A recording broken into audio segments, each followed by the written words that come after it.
बेगानगी में बनते ना यूं अफसाने। कातिल पकड़ा गया। कौन है अम्मी और इसने कत्ल क्यों किया है? फैक्ट्री में काम करने वाला को मुलाजिम है। उसकी माहीन से या चाची से क्या दुश्मनी हो सकती है? ये तो मुझे नहीं पता, लेकिन ये वही शख्स है जिसने फैक्ट्री में चोरी की थी और इल्जाम तुम्हारे ऊपर लग गया था। क्या वाकई? हाँ, मुझे बस इतनी ही तफसीर पता है। तुम्हें पता है ये लोग घर में बात कहाँ बताते हैं। खैर, तुम्हारे मेहमान कैसे हैं? चले गए। उमर, तुम फरवा में इंटरेस्टेड हो? ये आप क्यों पूछ रही? हाँ, मैं कौन होती हूँ पूछने वाली? आई एम सॉरी, मैं आपसे बाद में बात करता हूँ। मर्जी है तुम्हारी, मैं तो बस इंतजार ही कर सकती हूँ। वसीम? वसीम तो अब्दुल रहमान साहब का बंदा है, जिससे चोरी करवा के मुझ पे इल्जाम लगाया। अब ये कत्ल क्यों करेगा?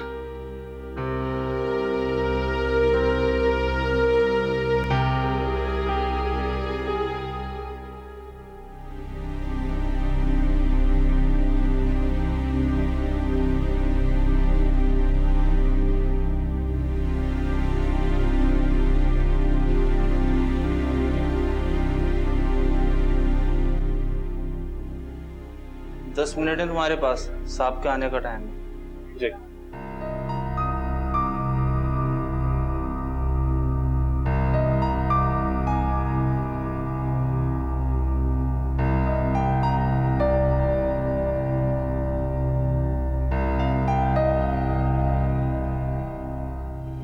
मैं तो तुझे छोटा मोटा गुंडा समझता था, तू तो कातिल निकला। कातिल तो सब है उमर साहब। कोई किस तरह कत्ल करता है तो कोई किस तरह। अब्दुल रहमान के साथ काम करते करते उन्हीं के साथ दुश्मनी, उनके खानदान के साथ शब खून। क्यों किया तूने ये सब कुछ? जवाब दो मुझे, बोलो। मेरे पास आपके किसी सवाल का जवाब नहीं उमर साहब। अब आप यहां से जा सकते हैं। चाची का खून क्यों किया? मैं उसे मारने नहीं गया था, मैं उस लड़की को मारने गया था।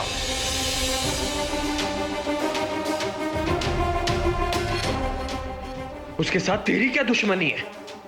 क्योंकि उसे पता चल सके कि औलाद का दुख किसे कहते हैं। अब तुझे फांसी के फंदे से कोई नहीं बचा सकेगा, समझे?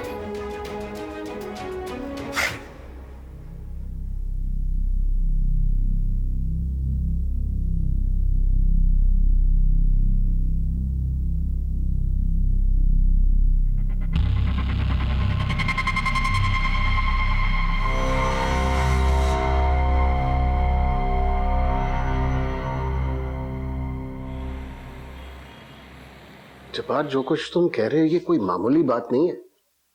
मैंने कब कहा कि मामूली बात है? मेरे तो पैरों तले से जमीन निकल गई थी जब मैंने उसे वहां देखा था। उमर पर इल्जाम लगाना सबके लिए बहुत आसान है, मगर इतना बड़ा इल्जाम लगाते हुए कुछ तो सोचा होता जब्बार भाई। मैं तो कुछ सोचने के काबिल ही नहीं रहा। जिस लड़के ने इस घर का नमक खाया, हमारी औलाद के साथ उठा बैठा, शहजादों की तरफ परवान चढ़ा, वो इतना जलील हो सकता है कि मेरी बीवी के कत्ल में इन्वॉल्व है? चाची कहता था उसे। चुप कर जा जब्बार भाई, इससे आगे क्लास मत कहिएगा। मैं क्यों चुप रहूं? अब तो पुलिस उसे पूछेगी। भाभी बेगम, वो नौरीन के कातिल से मिलने वहां क्यों गया था? क्या ताल्लुक था उसका? और आप सब लोग ये भूल गए हैं कि उसने ऑफिस में चोरी की थी। की नहीं बल्कि करवाई थी।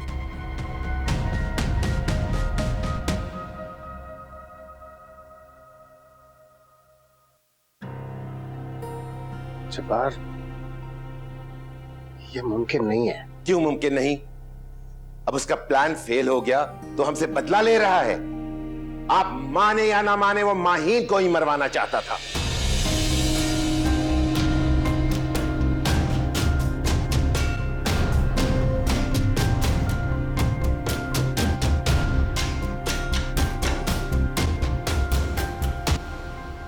उमर ने अगर बदला लेना होता तो उसके लिए बहुत आसान था कि वो माहीन से निकाह कर लेता। आपकी बेटी तो उसके लिए सब कुछ छोड़ने के लिए तैयार थी, लेकिन ये मेरे बेटे की शराफत है कि उसने घर के एहसानात की लाज रखते हुए आपकी बेटी को वापस भेज दिया। मैं सारी जिंदगी आप लोगों की हर ज्यादती बर्दाश्त कर दिया, लेकिन अब हद हो गई। इंसान इल्जाम लगाए मगर अपने होश और अकल तो कायम रखे। अक्ल होश तो मेरे गुम हो गए भाभी बेगम। अब मैं बताऊंगा कि उसने किससे टक्कर ली है। भाभी बेगम याद रखिएगा, अगर उमर का नौरीन के कत्ल में जरा सा भी हाथ हुआ, मैं उसे छोड़ूंगा नहीं।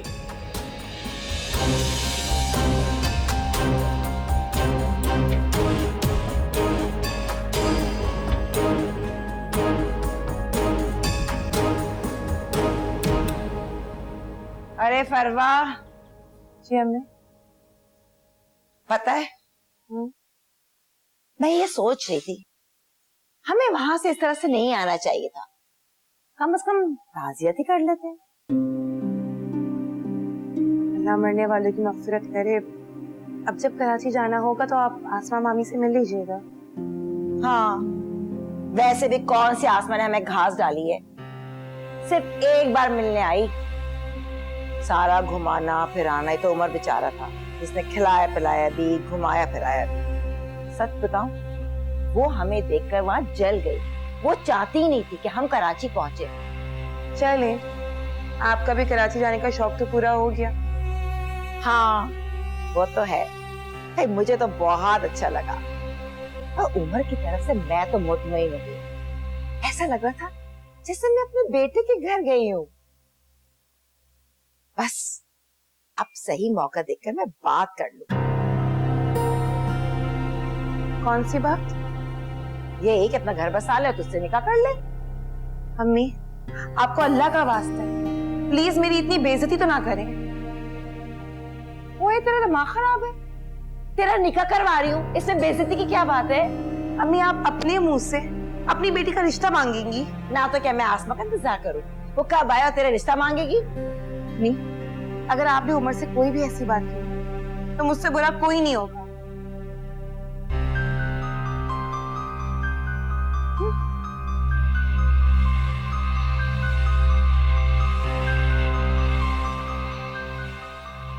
बात तो मैं करूंगी, करके ही छोड़ूंगी तेरी शादी उमर के साथ।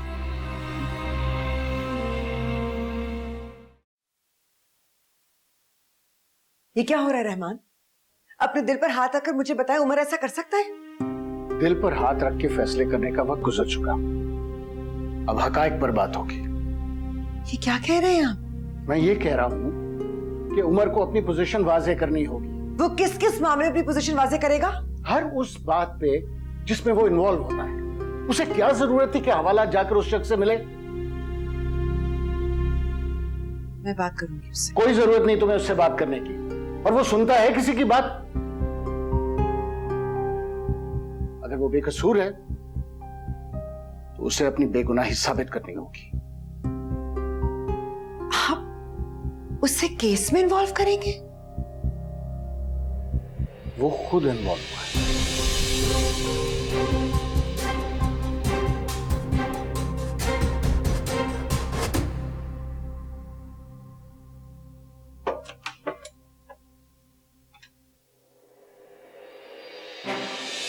क्या बकवास है ये? क्या चाहते हो तुम? अगर इंतकाम है तो किस बात का? अगर बर्बाद करना चाहते हो तो क्यों? क्या बकवास कर रहे हो तुम? तुम पर चोरी का इल्जाम लगा, मैंने तुम पर एतबार किया। तुमने माहीन की जिंदगी बर्बाद कर दी, मैंने बर्दाश्त किया। लेकिन बताओ, चाची के कत्ल में तुम्हारा कितना हाथ है? क्या? हेल? तुम लोग मेरा पीछा क्यों नहीं छोड़ते हो? मैं तुम्हें बर्बाद कर दूंगा, जान से मार दूंगा तुम्हें मैं। पीछे हटो। मौका मिल गया तुम्हारे चाचा को मुझ पे इल्जाम लगाने का। मैं हवालात के पास से क्या गुजर गया, ये कत्ल उमर ने कर दिया। तो क्यों गुजरे तुम वहां से? क्यों आया तुम्हारा नाम? उमर, मुझे सफाई दो, वरना क्या करोगे तुम? बोलो। अपने बाप की तरह खुद चोरी करके मुझ पे इल्जाम लगवाओगे? या चाचा की तरह बदला लेने के लिए हवा में तीर चलाओगे? मैं तुम्हें जान से मार दूंगा, बेशर्म इंसान। बात सुनो जैद, जो हवालात में बंदा बंद है ना, वो तुम्हारे ही बाप का खास आदमी है। फैक्ट्री में काम करता है उनकी, समझे तुम?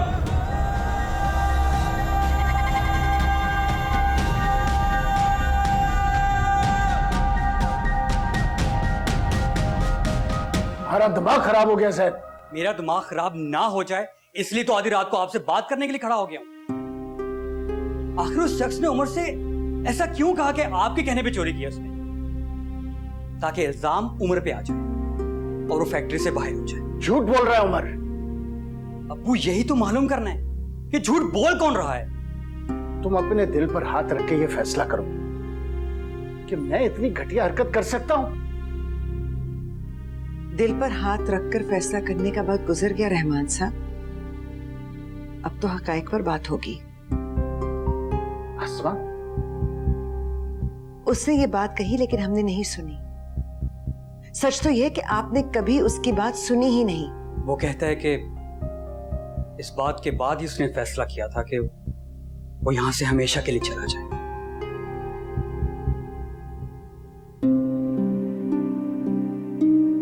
तुम उन पर इल्जाम लगा रहे, पता नहीं कौन किस पे इल्जाम लगा रहा। तुम्हें गलतफहमी भी तो हो सकती। कितनी गलतफहमी, कितनी खुशफहमी और न जाने क्या क्या। शायद तुमने वो जिंदगी नहीं गुजारी जो मैंने गुजारी। मुझे भी यकीन नहीं आया था जब उस शख्स ने मेरे मुंह पे ये बात कही। तभी मुझे यह एहसास हो गया कि सिर्फ फैक्ट्री नहीं, वो तो मुझे अपनी जिंदगी से निकालना चाहता।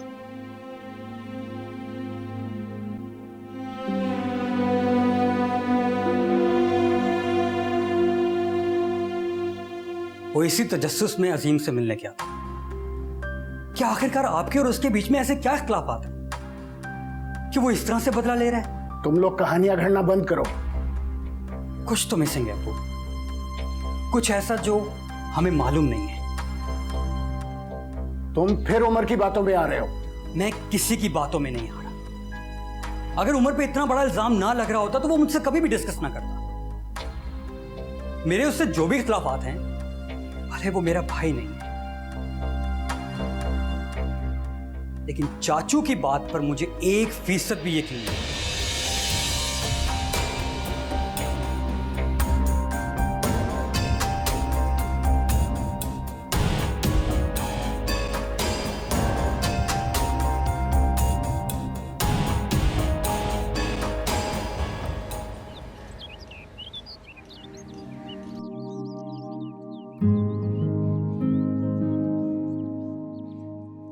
मुझे यहाँ क्यों लाए हो? तुम्हें देख के मुझे डर लगने लगा। इन पत्तों की आवाज सुन रहे हो?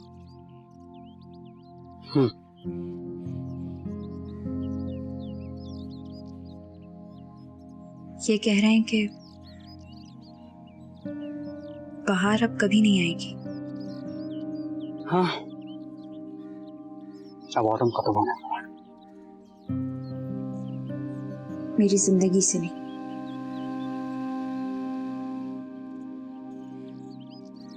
शायद मुझे लगता है मैं किसी गहरी कब्र में हूं जो हर रोज खुश्क पत्तों से भरती जा रही है। यहाँ कोई एक भी सब्ज फूल नहीं है। माई, ऐसी बातें मत करो। सैद, मैं इस खबर से निकलना चाहती हूँ, लेकिन कोई नहीं जो इन खुश्क पत्तों को यहाँ से हटाए और मेरा हाथ पकड़ के मुझे यहाँ से निकाले। मैं तुम्हें निकालूंगा, आई प्रॉमिस। तुम कैसे निकालोगे? तुम नहीं निकाल सकते। भाई, मुझसे शादी कर लो।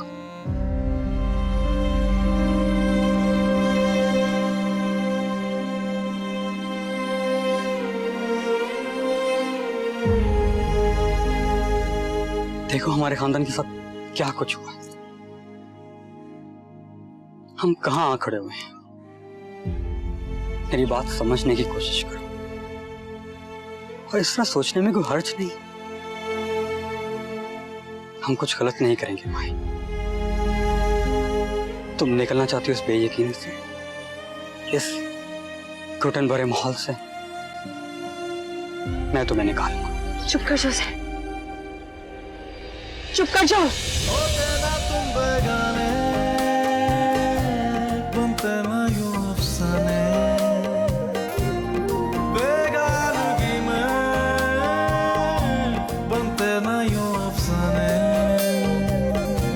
होते ना तुम बेगाने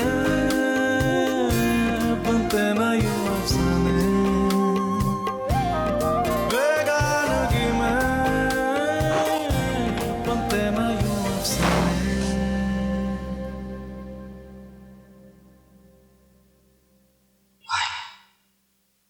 मुझसे शादी कर लो। मैं उसकी जुबान काट दूंगी। उसने इतनी बड़ी बात सोची कैसे?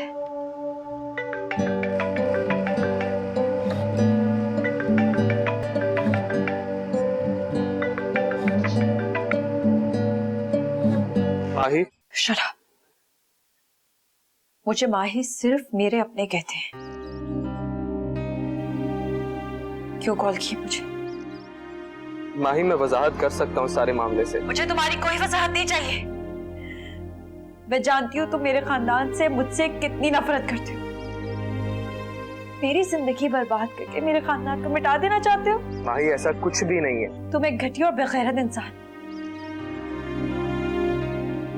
एक बार उन एहसानों को याद कर लेते जिस करने तुम पर किए। माही तो मेरी बात तो सुनो। मुझे तुम्हारी कोई बात नहीं सुननी। अगर तुम मेरे सामने आए तो मैं तुम्हारे मुंह पर थूक दूंगी, तो मैं जान से मार दूंगी। काश उमर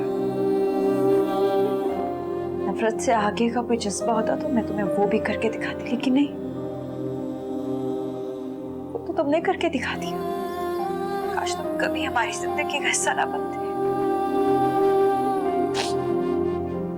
अब चुप क्यों? बोलो, तुम्हारा अगला शिकार कौन होगा, मैं या मेरा अब्बू? होते ना तुम बेगाने बनते ना यूं अफसाने, बेगानगी में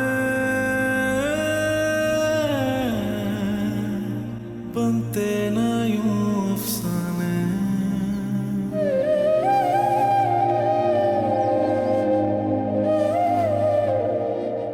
उमर, तुम्हें क्या जरूरत थी माहीन को कॉल करने की? ये मामूली बात नहीं थी, मैं वजाहत करना चाह रहा था। किसी वजाहत की जरूरत नहीं है उमर।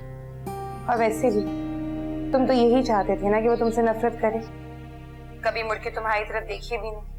तो अब वो यही तो करेगी।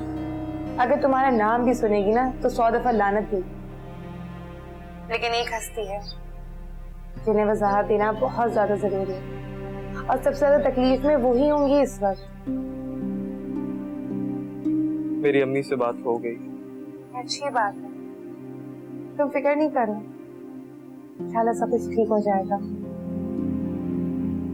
परवा, मैं यहाँ से बहुत दूर जाना चाहता हूँ।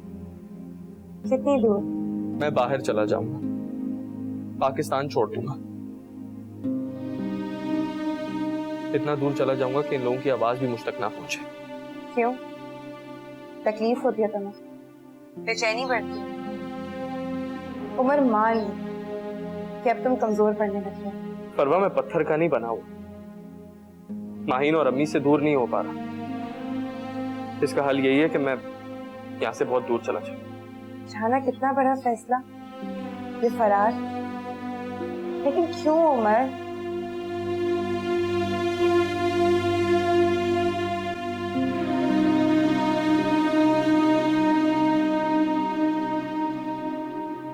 तुम्हें जरूरत क्या थी उस शख्स के पास जाने की या उससे बात करने की?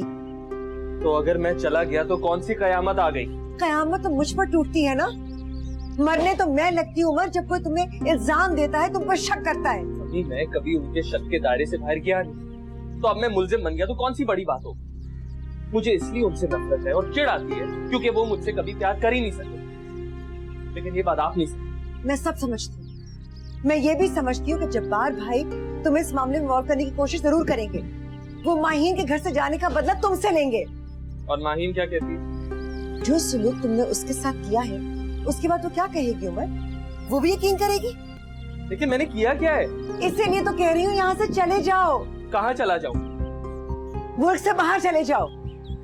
आपका क्या मतलब है कि मैं भाग जाऊं? जब मैंने कुछ किया नहीं है तो वो क्या साबित करेंगे? उमर, यहाँ पर सिर्फ ताकतवर का कानून चलता है। जब्बार भाई फंसवा देंगे तुम्हें। अजीम अब्दुल रहमान साहब का आदमी है। आप बार बार जब्बार भाई फंसवा देंगे, जब्बार भाई फंसवा देंगे क्यों कर रही हैं? ठीक है, मैं चला जाता हूं, लेकिन मेरी भी एक शर्त है। आप मेरे साथ चलेंगे। क्या हुआ? खामोश हो गई अब आप? नहीं, मैं तुम्हारे साथ जरूर जाऊंगी। जिस दिन मुझे यकीन हो गया कि अब्दुल रहमान मेरे बेटे का मुजरिम है, मैं सब कुछ छोड़कर तुम्हारे पास चलूंगा। ये मेरा तुमसे वादा है, तुम्हारी माँ का वादा है तुमसे।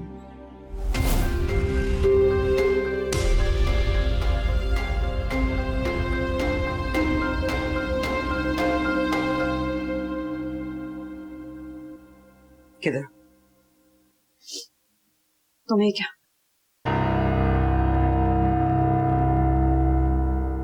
रास्ता छोड़ो मेरा। इधर उधर रास्ता ढूंढना छोड़ दो। Shut up.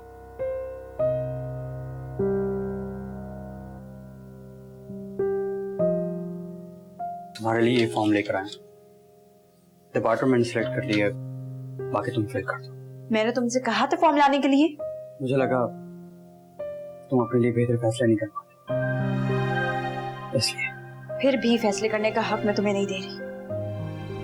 मेरे फैसले सही हो या गलत, मेरे अपने होंगे।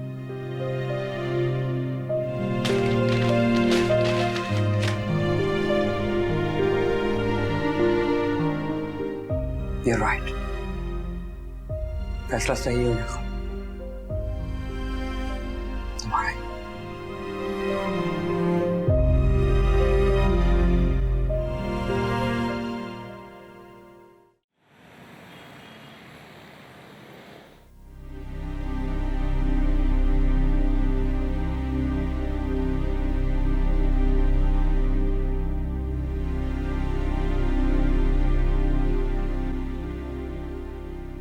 उसने अपने जुर्म का इकबाल कर लिया है। कत्ल अजीम नहीं किया था। किसी और का नाम लिया उसने? नहीं।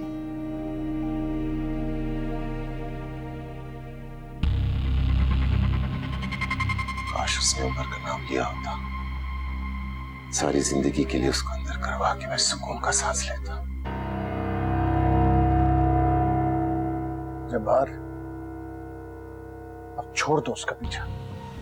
मैं उसका पीछा छोड़ दूं, मगर वो नहुसत का साया हमारा पीछा कब छोड़ेगा?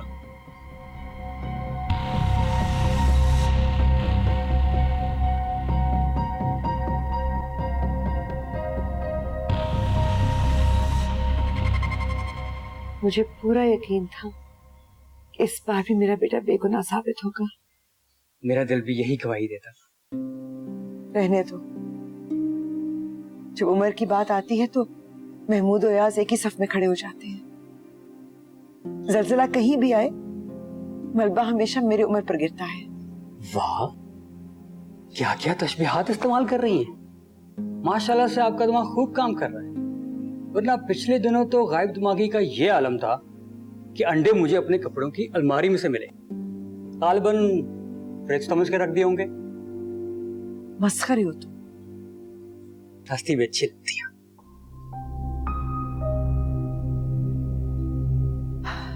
ज़ैद,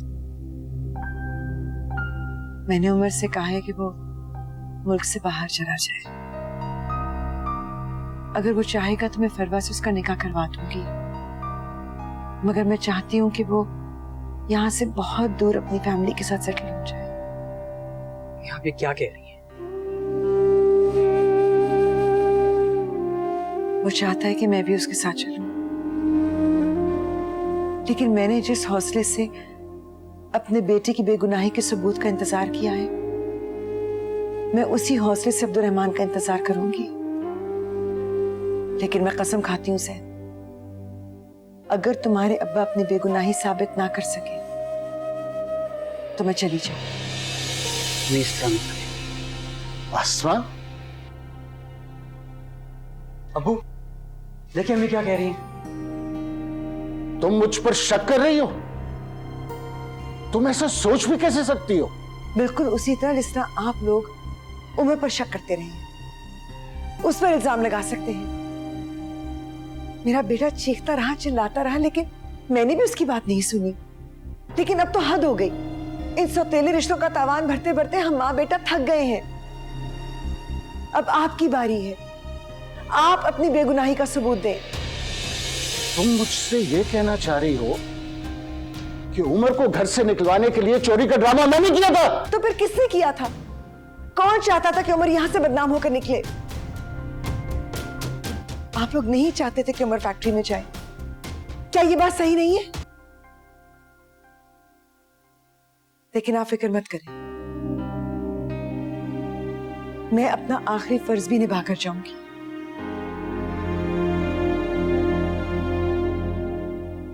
ज़ैद, तुम अपने लिए कोई लड़की पसंद कर, हम बहुत धूमधाम से तुम्हारी शादी करेंगे। मैंने सारी उम्र बीवी होने का फर्ज निभाया है, अब मां का फर्ज निभा कर जाऊंगी।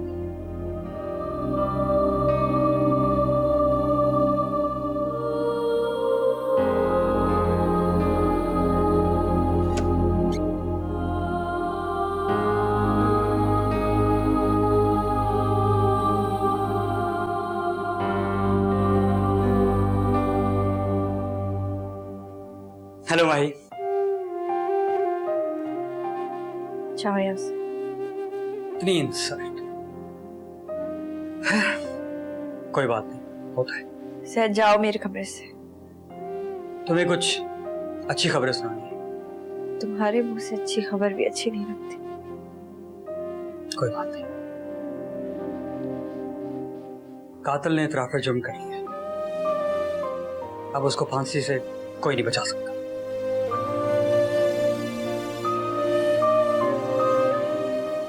किसके कहने पर किया उसने सब? तुम क्या सुनना चाहती हो?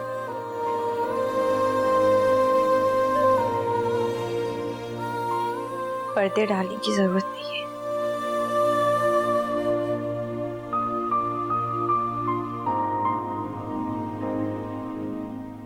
घर वालों की तरह बगैर सबूत के इस इल्जाम पे यकीन कर लिया। अपने अब्बा की बेटी ने। तुम तो उससे बहुत अच्छी तरह जानती हो। नहीं, मैं नहीं जानती, नहीं जानती मैं उसे। अगर वो मुझे छोड़ सकता है तो वो कुछ भी कर सकता है। तुम दो बातों को मिक्स मत करो। उमर का कोई कसूर नहीं है, वो इस मामले में इन्वॉल्व नहीं है। और हाँ, दूसरी अच्छी खबर, उमर ने फैसला कर लिया कि वो मुल्क छोड़कर जा रहे हैं, हमेशा के लिए। तो हम लोगों के लिए आसान होगा फैसले करना। Thank you.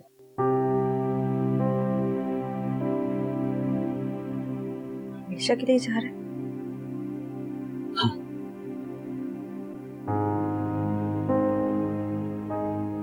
फरवा को लेकर?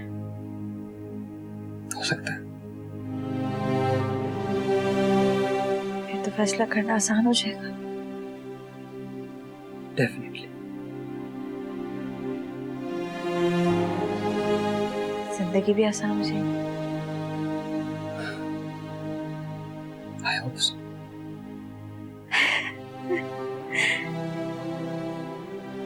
बहुत आसान हो जाएगी जिंदगी।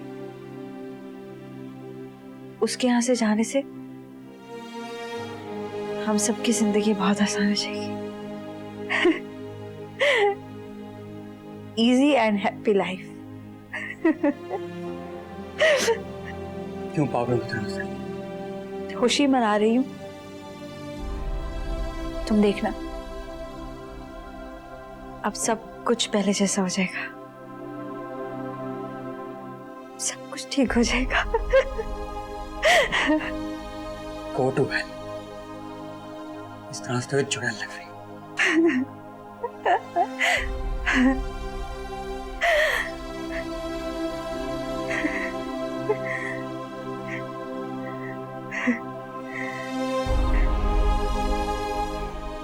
क्या करूं? मुझे अपनी खुशी मनाना नहीं आती, जिस तरह अपने गम मनाना नहीं आती।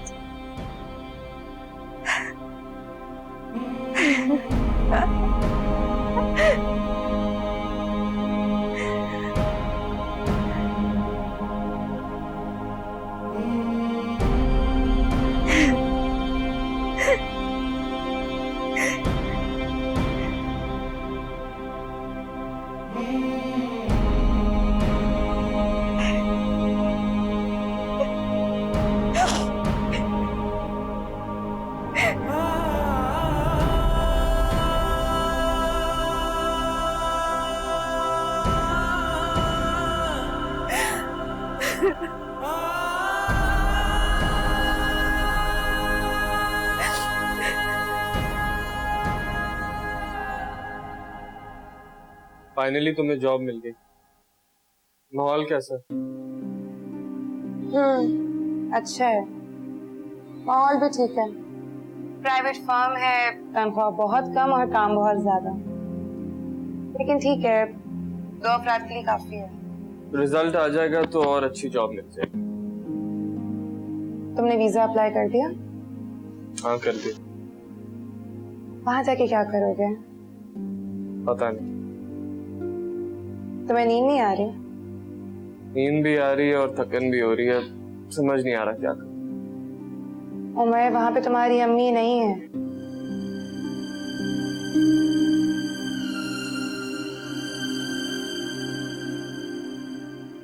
हाँ हाँ, तो कोई भी नहीं। मुझे तुम्हारी तबीयत ठीक नहीं लग रही। मुझे भी ऐसा लगता है। तो प्लीज अच्छे बच्चों की तरह बेडरूम में जाओ, जाके सो जाओ। Good night. Good night.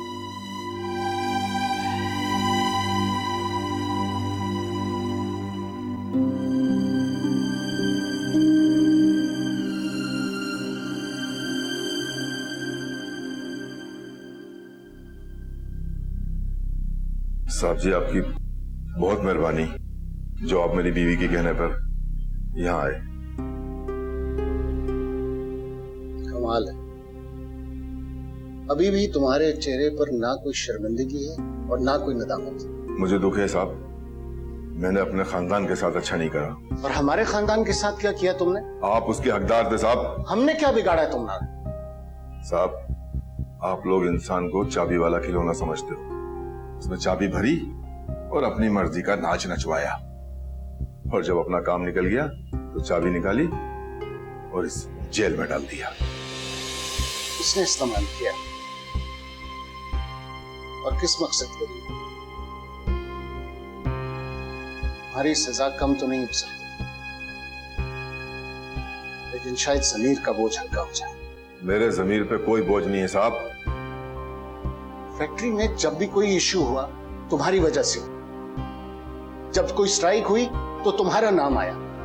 तुमने मेरे ऑफिस में चोरी करवा कर इल्जाम उमर के ऊपर डाल दिया। जब उसने तुम्हें पकड़ लिया, तुमने कहा कि ये सब कुछ मैंने करवाया। तो और किसका नाम लेता साहब? जिसके लिए मैं काम करता था, जिसने मुझे इस काम के पैसे दिए थे। किसने दिए थे? अब तो सच बोल दो। कमाल है साहब, आस्तीन के सांप खुद पालते हैं और सच्चाई पूछने हमारे पास आते हैं। ये सारे काम मैं आपके भाई के लिए करता था। जब पार करवाता था मुझसे ये सारे काम। झूठ बोलते हो तुम, बकवास करते हो। साहब, जिसके गले में फांसी का फंदा होना, फिर वो झूठ नहीं बोलता।